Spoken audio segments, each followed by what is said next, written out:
Underwriting for the Money Doctor Show is provided by Ryan and Casey Liquors, Main Street, Greenfield. Exploring the world, one glass at a time. West County Equipment Rental of Shelburne. Daily, weekly, monthly rentals. 625-6463 or on the web at westcountyequipment.com. The Franklin County Community Development Corporation. Growing sustainable businesses and communities since 1979. www.fccdc.org. Weld Communications, Marketing and Publicity. Helping businesses spread the word in the Pioneer Valley and beyond. www.weldwords.com.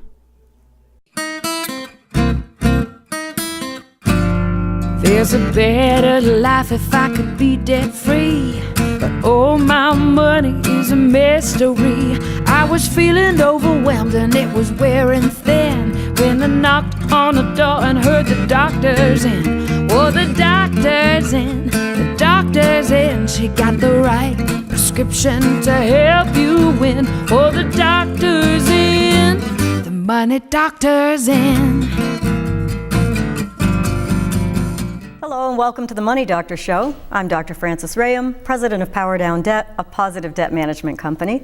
And my guest today is Richard Kulis, originally from Greenfield, Massachusetts, and now from Gill, Massachusetts, who is a Massachusetts licensed forester. So welcome. Thank you, Frances. Thanks for being here. It's a pleasure. Good. It's a pleasure.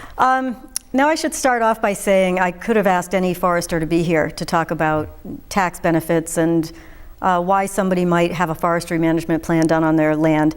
But I've asked you specifically because we're friends and I know you, and I know that you will get the information out there in a way that people understand what the benefits are, what the pitfalls are, and things of that nature. So let's get a little background on you. How long have you been a forester? Well, let me back up. I grew up in Greenfield. Okay. Greenfield, Mass. Graduated from Greenfield High School. Yep. I went to the University of Massachusetts. Yes. 4-year college, got a degree in wildlife and forestry. Good. And then the Vietnam War was on, and I spent 4 years in the Air Force. And when I got out of the Air Force, I was looking for a job like everybody else. And I had worked when I was in college at the state park system in Massachusetts. It was Department of Environmental Management, actually Department of Natural Resources then. And I contacted them, and they had openings. There was a lot of openings in certain areas for foresters. And I had a degree in wildlife management, but I minored in forestry. Yep. And they thought that it would be good to hire somebody that had a background in wildlife and forestry as well. That makes sense. And I worked for about a year, and then I realized that I really needed more education in forestry. So the state allowed me on work time, even though I had to make it up, to go part-time back to UMass and get a master's degree in forestry. Yeah, that was great. And in a way that was a good benefit because when licensing for foresters came in not too distant future after that, the masters in forestry actually gave you the license. Sure. And it was a good thing. And it gave me licensing in other states as well.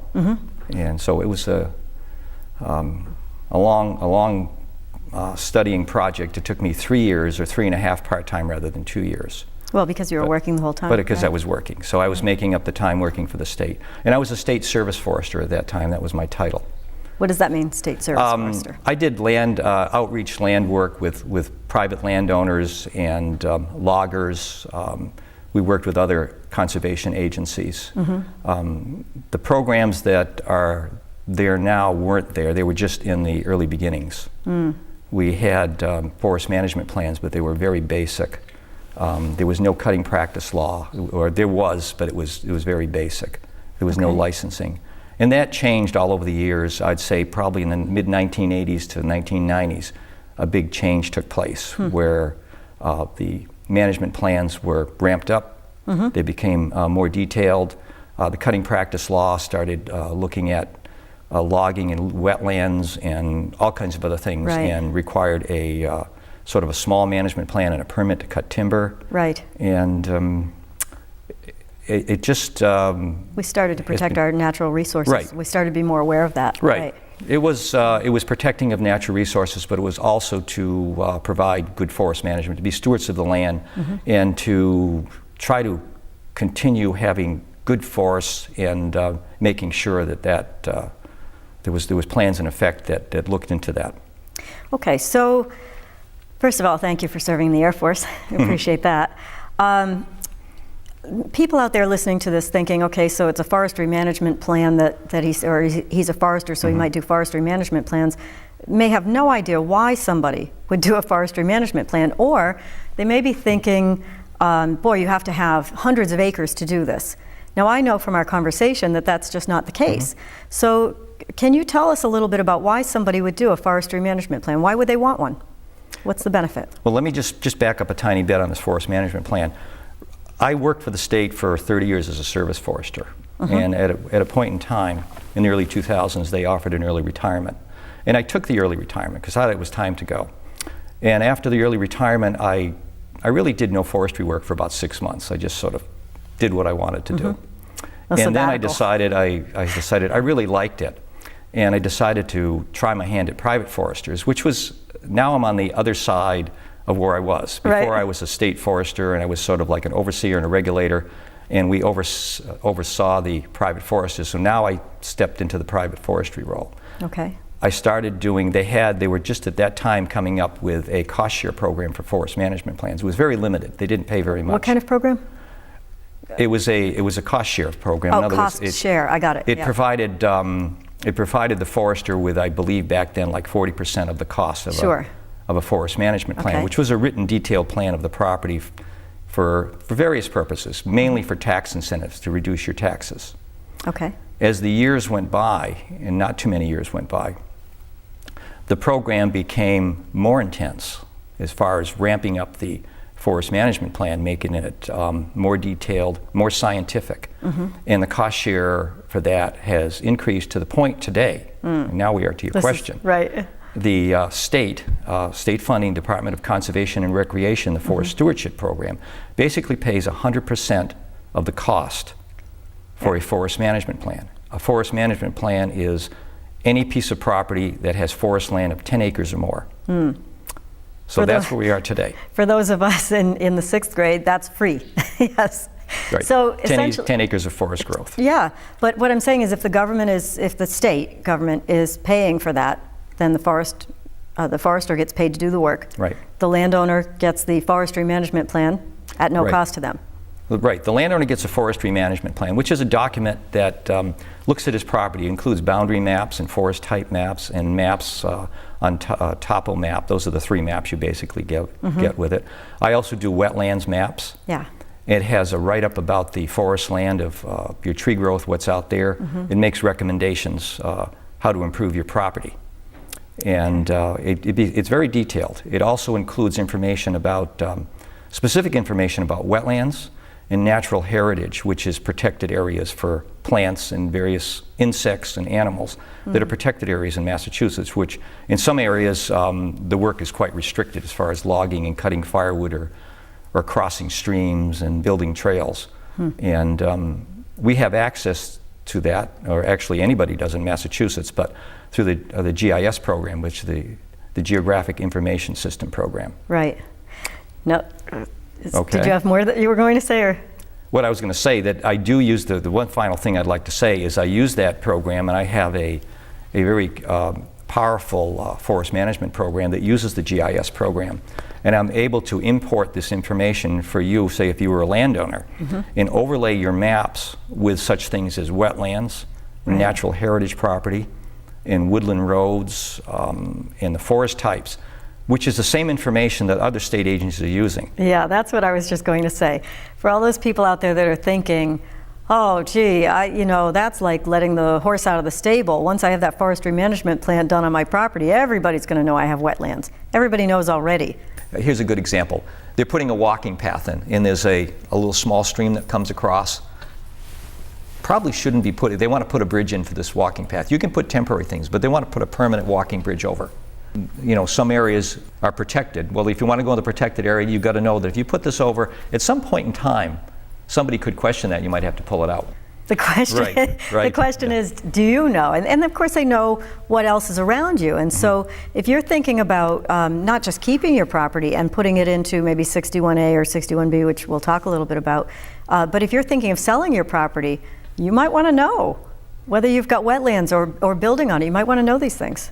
I think if you're doing anything on your property, And let's say that we're talking again with people that have at least 10 acres of forest land, or farmers. And I think the average acreage around here I work with is probably around 40 acres.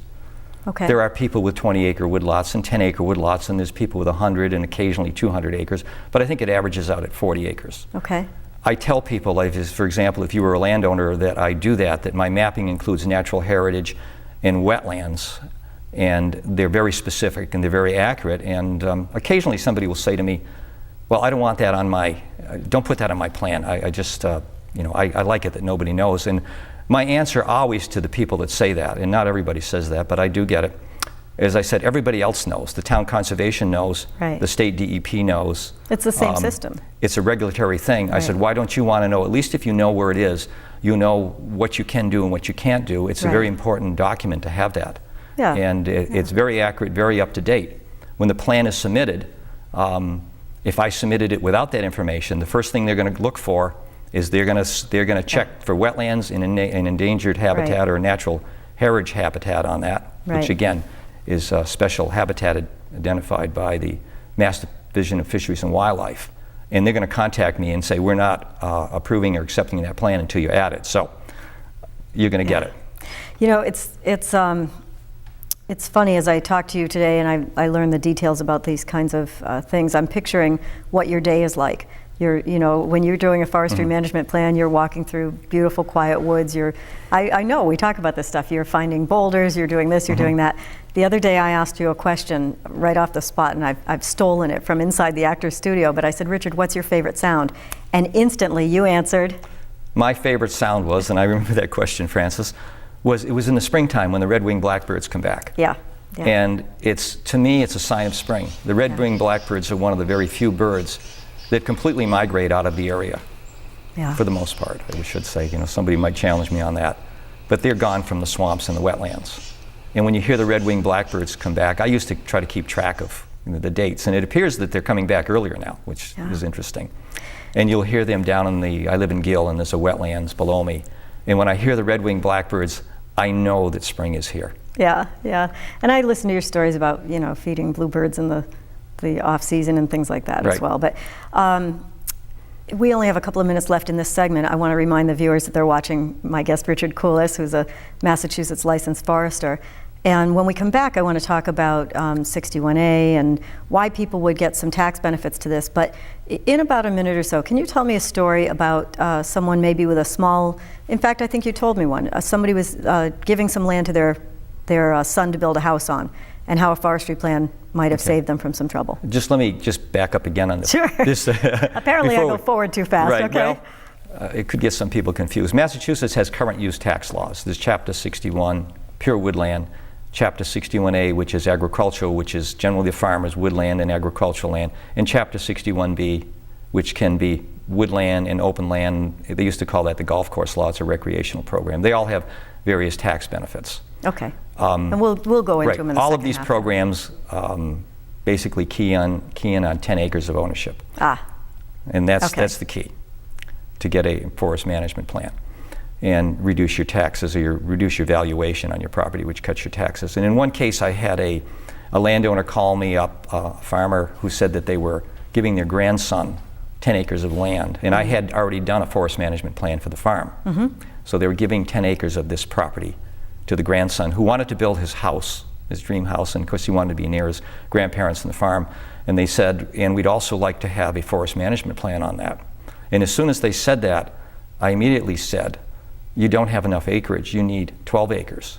Because most towns, and there are exceptions, but the general rule is the town will take out a building lot on any piece of property, whether there's a house on it or not. And it's 2 acres, which cannot be included in the forest management plan. So by having this young man having 10 acres, when they took out 2 for a building lot, he's at 8 acres, and he's not eligible for the current use tax laws, which means that the assessors would view his house and his 8 acres as a large building lot, which would increase the taxes. So obviously, so they had that property surveyed. So they said they were going to recontact the surveyor, which they did, and the surveyor added another 2 acres at their cost, which made the total ownership 12 acres. He And it applied worked. for the Forest Stewardship Program, was given the funding, and I did a forest management plan for 10 acres. Perfect. And when they got it, they called me up and thanked me so much That's for that nice. information. That's nice. We're going to take a break. We'll come back in a moment. My guest today is Richard Kulis, Massachusetts licensed forester. We'll come back and tell you how to maybe keep yourself out of trouble with some tax laws in 61A and B in a moment when we're back. Underwriting for the Money Doctor Show is provided by Ryan and Casey Liquors, Main Street, Greenfield. Exploring the world, one glass at a time. West County Equipment Rental of Shelburne. Daily, weekly, monthly rentals. 625-6463 or on the web at westcountyequipment.com. The Franklin County Community Development Corporation. Growing sustainable businesses and communities since 1979. www.fccdc. Weld Communications, Marketing and Publicity. Helping businesses spread the word in the Pioneer Valley and beyond. www.weldwords.com. Hello and welcome back to the Money Doctor Show. My guest is Richard Kulis. We're talking about Massachusetts forestry plans, and we were talking a little bit off camera about how you might meet landowners and who goes into these plans and who doesn't. So how do you come across people who need a forestry plan? Working as a private forester, occasionally I have landowners call me, and they pick my name up through some of the state lists as a Massachusetts licensed forester, and I'm a local in the area. Sure. And people sort of gravitate to that. But I would say that most of my work comes into talking to people. And whenever I'm out and about in the hills, whether it's Leiden or Berniston or Greenfield or Shelburne or Heath, and I'm out there a lot, and I'm talking with, say I'm doing a forest management plan, I'm talking with a neighbor, I always ask them, do you own forest land? And if indeed they do own forest land, I ask if they are under any of the current use programs. Generally 61A and 61 are the two programs that I run across. About 90% of the time they will say, yes, I do. They have more than 10 acres. And out of that 90% that own property like that, I always ask again, do you have a current use forest management plan, like Chapter 61 or Chapter 61A, or do you have contact with any foresters, or do you have a forester that you employed for any reason? I just start asking these questions. Right. And again, it's about 90% of the time they will say no. They're not in it. They're not in any program. Why do you suppose it is people don't know about it? Or people don't do it? Maybe people know, but they don't do it. Well, I think there's a misunderstanding of what these programs are about. Okay. Set us straight. All right. The programs, there's three programs in Massachusetts, Chapter 61, Chapter 61A, and Chapter 61B. All of these programs, if you're under these programs, through the town assessors, they will reduce the valuation of your property. Which translates to lower taxes. It lowers your taxes. Right. Chapter 61 and Chapter 61A basically give you a 95% reduction in your valuation of what property is classified. Wow, that's huge. It is That's for your huge. woodland. Okay. It's around 5%. The valuation rates are set by the town. Right. Or there's a board that sets it for the town. So if you have a $100,000 valued building lot that happens to be 20 acres, right, you might only be getting taxed on $5,000. $5,000. Right. So you see Huge your difference. tax savings is substantial on that. Right. People are running right now to get their calculators. Yeah. And people, Okay. people always say to me that I'm saving money. That's a good thing. Right. For the towns, you have to look at it from the town's point. When the town gives them a deferment on their taxes, it is a deferment. It could be forever, but it is a deferment on their taxes. Some of the towns will say, well, we've got to come up with this money to operate the town. But what it does is it keeps the land in an open space condition. And to a town, I think sometimes it's better to have a piece of property, say 40 acres, that's classified under Chapter 61A, than 20 houses in that town. As soon as you put the houses in the town, there's more services required, fire, police, schooling, and all such. In the end, it costs the town more. Right. And I think there's been studies done on that. That's an interesting way to look at it, because I think the general thinking is the more building, the higher the tax basis, the bigger the town grows, everybody's happy. Right. But there are lots of places that really want to just protect their land and not have it be built on. And They want to protect it. farmers want to be able to use their land agriculturally. Other people just want open space that will not get built on. So Yeah. that's interesting. So what do you think the biggest fear is? I mean, this sounds like a no-brainer. Okay, the state's going to pay for the forester to do my plan, and I'm going to pay less in taxes, and I'm going to know where my wetlands are so I can stay out of trouble. What stops people from doing it? Is there an irrational fear? Is there a myth? What stops people from it? I would say in most cases, the people that need the tax reduction will go for the plan. But occasionally, and probably it's more than occasionally, somebody will ask me, what's the catch? What's the catch? And the catch is that you really have to maintain your property under good forest stewardship. Okay. And that's the catch. Which means what? I mean, you have to follow the plan, the recommendations of the plan. You don't do something out of the box. Okay. You don't violate, you don't go into wetlands and natural heritage. Right. You don't cut all your healthy trees and leave all the poor trees. Right. There's ways. You don't build in areas you shouldn't build. You don't You don't put walkways roads in and into things like that, wetlands and all kinds of activities like that. Right. But for the most part, it's a really good program. It's a 10-year program, Okay. and it's renewable after 10 years. Okay. It's transferable. And one thing that's important about the current use That's laws, interesting. Yep. that it's the property, it's not the landowner that